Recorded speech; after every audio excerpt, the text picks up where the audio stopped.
بسم الله الرحمن الرحيم. أتى أمر الله فلا تستعجلوه سبحانه وتعالى عما يشركون. ينزل الملائكة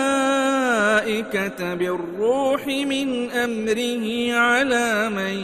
يشاء من عباده أن أنذروا أنه لا إله إلا أنا فاتقون. خلق السماوات والأرض بالحق تعالى عما يشركون. خلق الإنسان من نطفة فإذا هو خصيم مبين.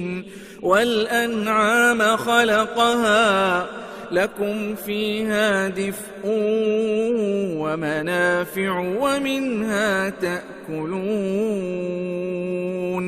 ولكم فيها جمال حين تريحون وحين تسرحون. وتحمل أثقالكم إلى بلد لم تكونوا بالغيه إلا بشق الأنفس إن ربكم لرؤوف رحيم. والخيل والبغال والحمير لتركبوها وزينة ويخلق ما لا تعلمون. وعلى الله قصد السبيل ومنها جائر ولو شاء لهداكم أجمعين. هو الذي أنزل من السماء ماء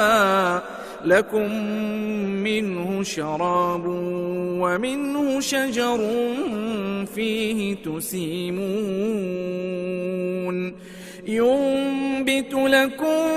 به الزرع والزيتون والنخيل والأعناب ومن كل الثمرات إن في ذلك لآية لقوم يتفكرون. وسخر لكم الليل والنهار والشمس والقمر والنجوم مسخرات بأمره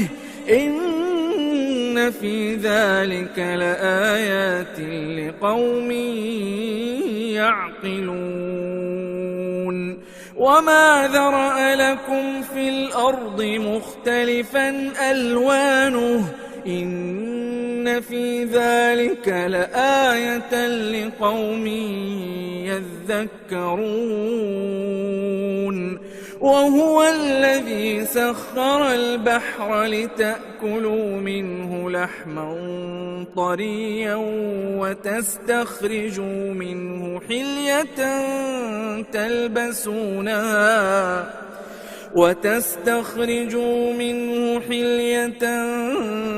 تلبسونها وترى الفلك مواخر فيه ولتبتغوا من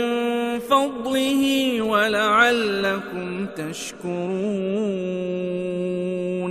وألقى في الأرض رواسي أن تميد بكم وأنهارا وسبلا لعلكم تهتدون. وعلامات وبالنجم هم يهتدون. أفمن يخلق كمن لا يخلق أفلا تذكرون. وإن تعدوا نعمة الله لا تحصوها إن إن الله لغفور رحيم والله يعلم ما تسرون وما تعلنون والذين يدعون من دون الله لا يخلقون شيئا وهم يخلقون أموات غير أحياء وما يشعرون أيان يبعثون إلهكم إله واحد فالذين لا يؤمنون بالآخرة قلوبهم منكرة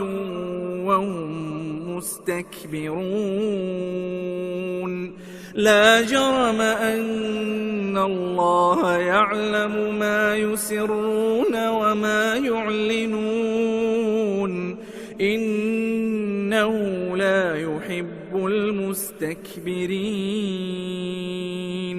وإذا قيل لهم ماذا أنزل ربكم قالوا أساطير الأولين ليحملوا أوزارهم كاملة يوم القيامة ومن أوزار الذين يضلونهم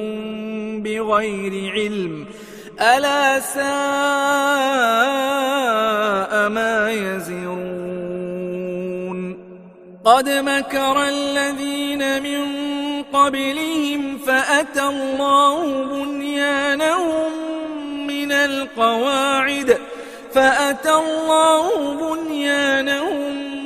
من القواعد فخر عليهم السقف من فوقهم وأتاهم العذاب من حيث لا يشعرون ثم يوم القيامة يخزيهم ويقول أين شركائي الذين كنتم تشاقون فيهم قال الذين أوتوا العلم إن الخزي اليوم والسوء على الكافرين الذين تتوفاهم الملائكة ظالمي أنفسهم فألقوا السلم ما كنا نعمل من سوء بلى إن الله عليم بما كنتم تعملون فادخلوا أبواب جهنم خالدين فيها فلبئس مثوى المتكبرين وقيل للذين اتقوا ماذا أنزل ربكم قالوا خيرا للذين أحسنوا في هذه الدنيا حسنة ولدار الآخرة خير ولنعم دار المتقين جنات عدن يدخلونها تجري من تحتها الأنهار لهم فيها ما يشاءون كذلك يجزي الله المتقين الذين تتوفاهم الملائكة طيبين يقولون سلام عليكم ادخلوا الجنة بما كنتم تعملون هل ينظرون إلا أن تأتيهم الملائكة أو يأتي أمر ربك كذلك فعل الذين من قبلهم وما ظلمهم الله ولكن كانوا أنفسهم يظلمون فأصابهم سيئات ما عملوا وحاق بهم ما كانوا به يستهزئون وقال الذين أشركوا لو شاء الله ما عبدنا من دونه من شيء نحن ولا آباؤنا ولا حرمنا من دونه من شيء كذلك فعل الذين من قبلهم فهل على الرسل إلا البلاغ المبين ولقد بعثنا في كل أمة رسولا أن اعبدوا الله واجتنبوا الطاغوت فمنهم من هدى الله ومنهم من حقت عليه الضلالة فسيروا في الأرض فانظروا كيف كان عاقبة المكذبين إن تحرص على هداهم فإن الله لا يهدي من يضل وما لهم من ناصرين وأقسموا بالله جهد أيمانهم لا يبعث الله من يموت بلى وعدا عليه حقا ولكن أكثر الناس لا يعلمون ليبين لهم الذي يختلفون فيه وليعلم الذين كفروا أنهم كانوا كاذبين إنما قولنا لشيء إذا أردناه أن نقول له كن فيكون والذين هاجروا في الله من بعد ما ظلموا لنبوئنهم في الدنيا حسنة ولأجر الآخرة أكبر لو كانوا يعلمون الذين صبروا وعلى ربهم يتوكلون وما أرسلنا من قبلك إلا رجالا نوحي إليهم فاسألوا أهل الذكر إن كنتم لا تعلمون بالبينات والزبر وأنزلنا إليك الذكر لتبين للناس ما نزل إليهم ولعلهم يتفكرون أفأمن الذين مكروا السيئات أن يخسف الله بهم الأرض أو يأتيهم العذاب من حيث لا يشعرون أو يأخذهم في تقلبهم فما هم بمعجزين أو يأخذهم على تخوف فإن ربكم لرؤوف رحيم أولم يروا إلى ما خلق الله من شيء يتفيأ ظلاله عن اليمين والشمائل سجدا لله وهم داخرون ولله يسجد ما في السماوات وما في الأرض من دابة والملائكة وهم لا يستكبرون يخافون ربهم من فوقهم ويفعلون ما يؤمرون. وقال الله لا تتخذوا إلهين اثنين إنما هو إله واحد فإياي فارهبون. وله ما في السماوات والأرض وله الدين واصبا أفغير الله تتقون. وما بكم من نعمة فمن الله ثم إذا مسكم الضر فإليه تجأرون.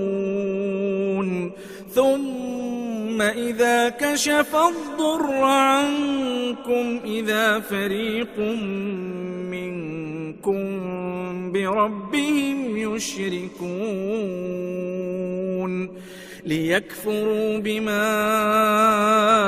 آتيناهم فتمتعوا فسوف تعلمون. ويجعلون لما لا يعلمون نصيبا مما رزقناهم تالله لتسألن عما كنتم تفترون. ويجعلون لله البنات سبحانه ولهم ما يشتهون. وإذا بشر أحدهم بالأنثى ظل وجهه مسودا وهو كظيم يتوارى من القوم من سوء ما بشر به أيمسكه على هون أم يدسه في التراب ألا ساء ما يحكمون. للذين لا يؤمنون بالآخرة مثل السوء ولله المثل الأعلى وهو العزيز الحكيم. ولو يؤاخذ الله الناس بظلمهم ما ترك عليها من دابة ولكن يؤخرهم إلى أجل مسمى فإذا جاء أجلهم لا يستأخرون ساعة ولا يستقدمون. ويجعلون لله ما يكرهون وتصف ألسنتهم الكذب أن لهم الحسنى لا جرم أن لهم النار وأنهم مفرطون. تالله لقد أرسلنا إلى أمم قبلك فزين لهم الشيطان أعمالهم فهو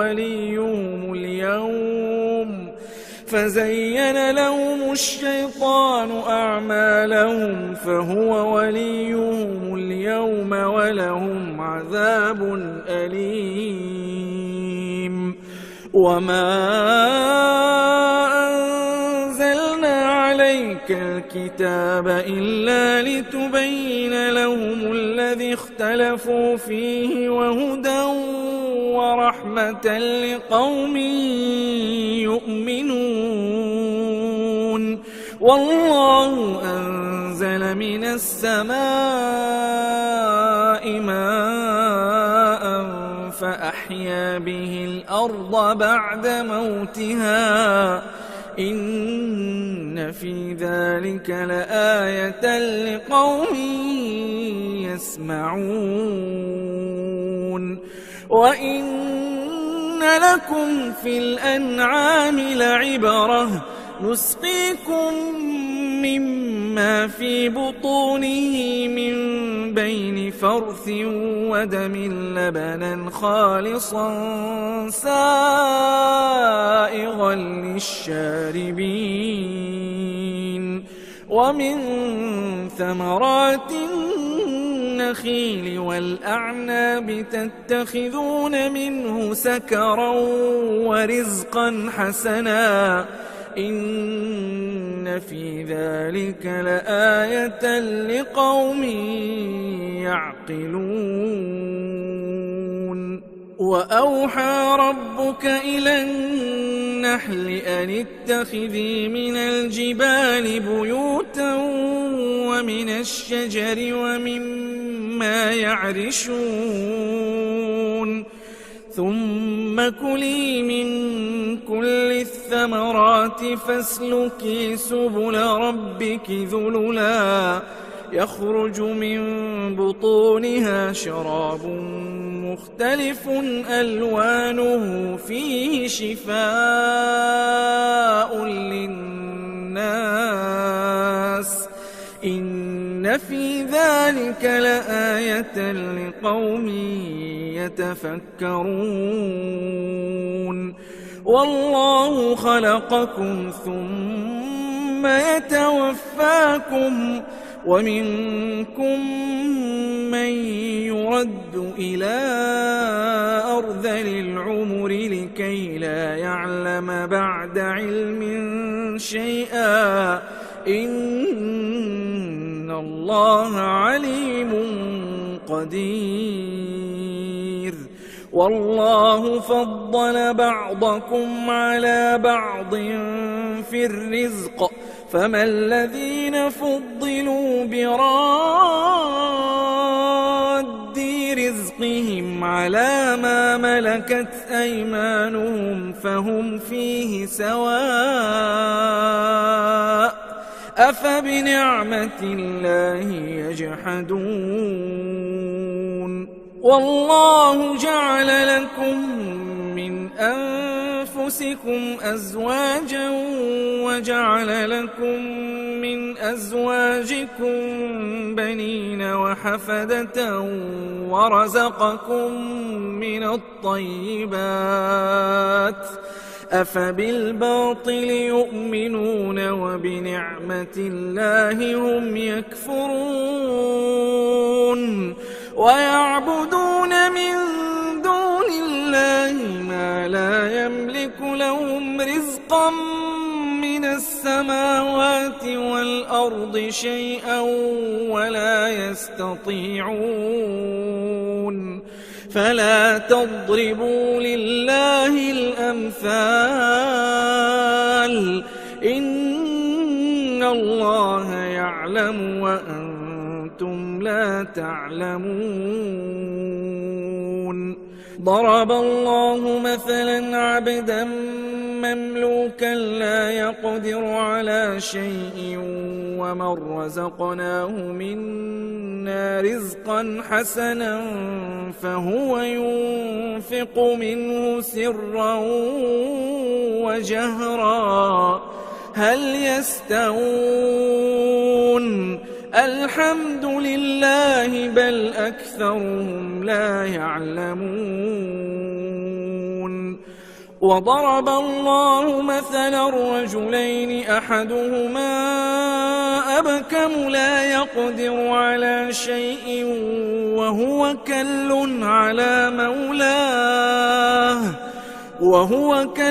على مولاه أينما يوجهه لا يأت بخير هل يستوي هو ومن يأمر بالعدل وهو على صراط مستقيم ولله غيب السماوات والأرض وما أمر الساعة إلا كلمح البصر أو هو أقرب إن الله على كل شيء قدير والله أخرجكم من بطون أمهاتكم لا تعلمون شيئا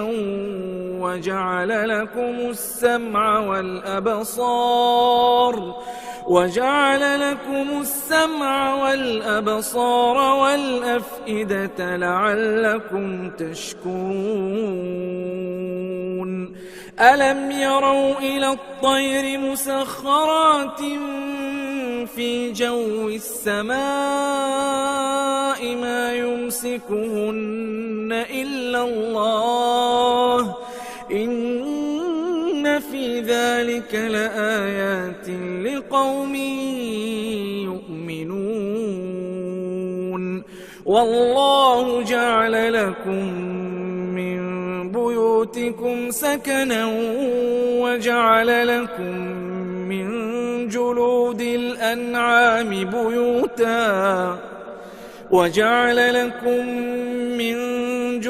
الأنعام بيوتا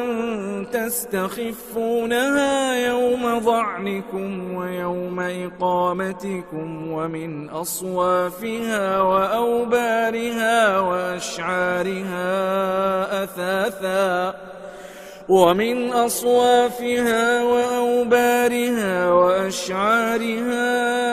أثاثا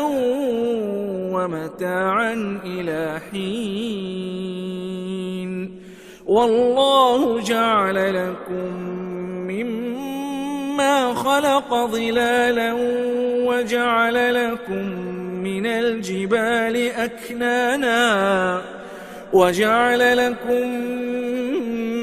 الجبال أكنانا وجعل لكم سرابيل تقيكم الحر وسرابيل تقيكم بأسكم كذلك يتم نعمته عليكم لعلكم تسلمون فإن تولوا فإنما عليك البلاغ المبين يعرفون نعمة الله ثم ينكرونها وأكثرهم الكافرون ويوم نبعث من كل أمة شهيدا ثم لا يؤذن للذين كفروا ولا هم يستعتبون وإذا رأى الذين ظلموا العذاب فلا يخفف عنهم ولا هم ينظرون وإذا رأى الذين أشركوا شركاءهم قالوا ربنا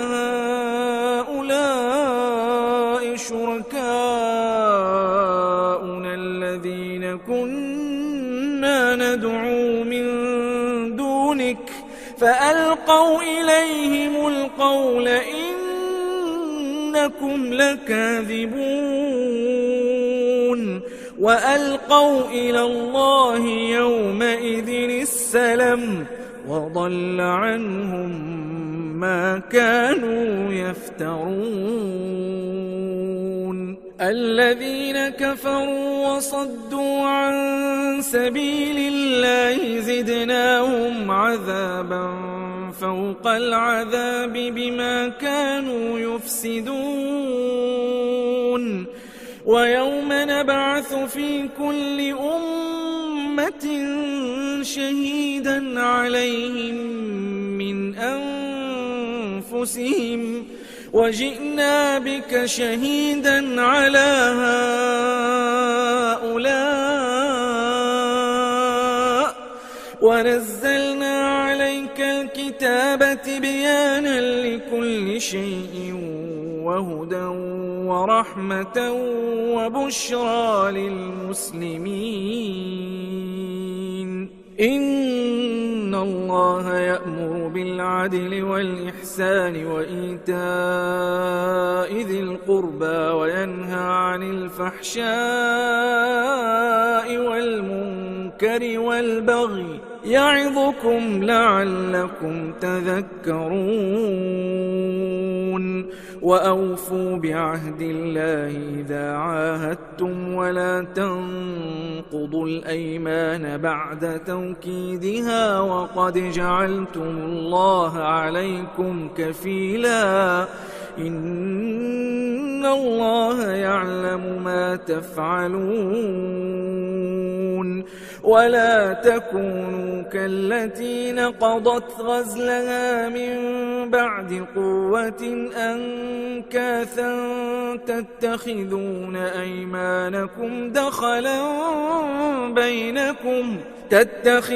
أيمانكم دخلا بينكم أن تكون أمة هي أربى من أمة إنما يبلوكم الله به وليبينن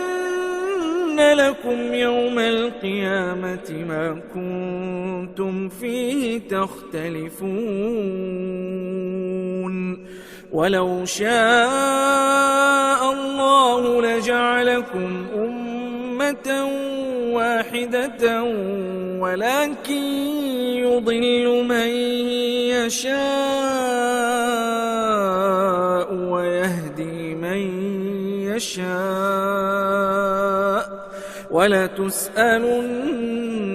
عما كنتم تعملون ولا تتخذوا أيمانكم دخلا بينكم فتزل قدم بعد ثبوتها وتذوقوا السوء بما صددتم عن سبيل الله ولكم عذاب عظيم ولا تشتروا بعهد الله ثمنا قليلا إنما عند الله هو خير لكم إن كنتم تعلمون ما عندكم ينفد وما عند الله باق ولنجزين الذين صبروا أجرهم بأحسن ما كانوا يعملون من عمل صالحا من ذكر أو أنثى وهو مؤمن فلنحيينه حياة طيبة ولنجزينهم أجرهم بأحسن ما كانوا يعملون فإذا قرأت القرآن فاستعذ بالله من الشيطان الرجيم إنه ليس له سلطان على الذين آمنوا وعلى ربهم يتوكلون إنما سلطانه على الذين يتولونه والذين هم به مشركون وإذا بدلنا آية مكان آية والله أعلم بما ينزل قالوا إنما أنت مفتر بل أكثرهم لا يعلمون قل نزله روح القدس من ربك بالحق ليثبت الذين آمنوا وهدى وبشرى للمسلمين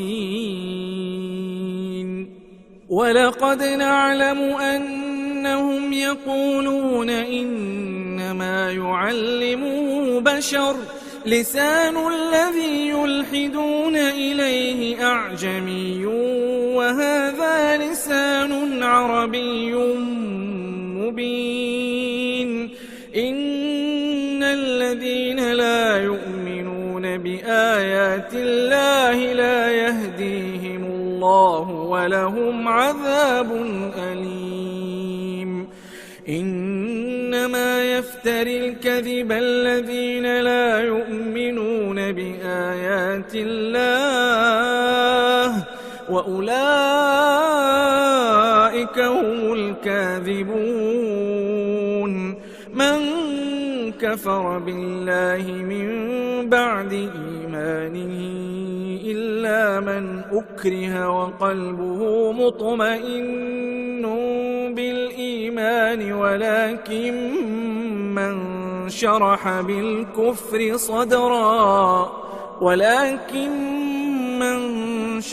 بالكفر صدرا فعليهم غضب من الله ولهم عذاب عظيم. ذلك بأنه مستحب الحياة الدنيا على الآخرة وأن الله لا يهدي القوم الكافرين. أولئك الذين طبع الله على قلوبهم وسمعهم وأبصارهم وأولئك هم الغافلون. لا جرم أنهم في الآخرة هم الخاسرون. ثم إن ربك للذين هاجروا من بعد ما فتنوا ثم جاهدوا وصبروا إن ربك من بعدها لغفور رحيم. يوم تأتي كل نفس تجادل عن نفسها وتوفى كل نفس ما عملت وهم لا يظلمون. وضرب الله مثلا قرية كانت آمنة مطمئنة يأتيها رزقها رغدا من كل مكان فكفرت بأنعم الله فأذاقها الله لباس الجوع والخوف بما كانوا يصنعون. ولقد جاءهم رسول منهم فكذبوه فأخذهم العذاب وهم ظالمون. فكلوا مما رزقكم الله حلالا طيبا واشكروا نعمة الله إن كنتم إياه تعبدون. إنما حرم عليكم الميتة والدم ولحم الخنزير وما أهل لغير الله به فمن اضطر غير باغ ولا عاد فإن الله غفور رحيم. ولا تقولوا لما تصف ألسنتكم الكذب هذا حلال وهذا حرام لتفتروا على الله الكذب إن الذين يفترون على الله الكذب لا يفلحون. متاع قليل ولهم عذاب أليم. وعلى الذين هادوا حرمنا ما قصصنا عليك من قبل وما ظلمناهم ولكن كانوا أنفسهم يظلمون. ثم إن ربك للذين عملوا السوء بجهالة ثم تابوا من بعد ذلك وأصلحوا إن ربك من بعدها لغفور رحيم. إن إبراهيم كان أمة قانتا لله حنيفا ولم يك من المشركين. شاكرا لأنعمه اجتباه وهداه إلى صراط مستقيم وآتيناه في الدنيا حسنة وإنه في الآخرة لمن الصالحين ثم أوحينا إليك أن اتبع ملة إبراهيم حنيفا وما كان من المشركين إنما جعل السبت على الذين اختلفوا فيه وإن ربك ليحكم بينهم يوم القيامة فيما كانوا فيه يختلفون ادع إلى سبيل ربك بالحكمة والموعظة الحسنة وجادلهم بالتي هي أحسن إن ربك هو أعلم بمن ضل عن سبيله وهو أعلم بالمهتدين وإن عاقبتم فعاقبوا بمثل ما عوقبتم به ولئن صبرتم لهو خير للصابرين واصبر وما صبرك إلا بالله ولا تحزن عليهم ولا تك في ضيق مما يمكرون إن الله مع الذين اتقوا والذين هم محسنون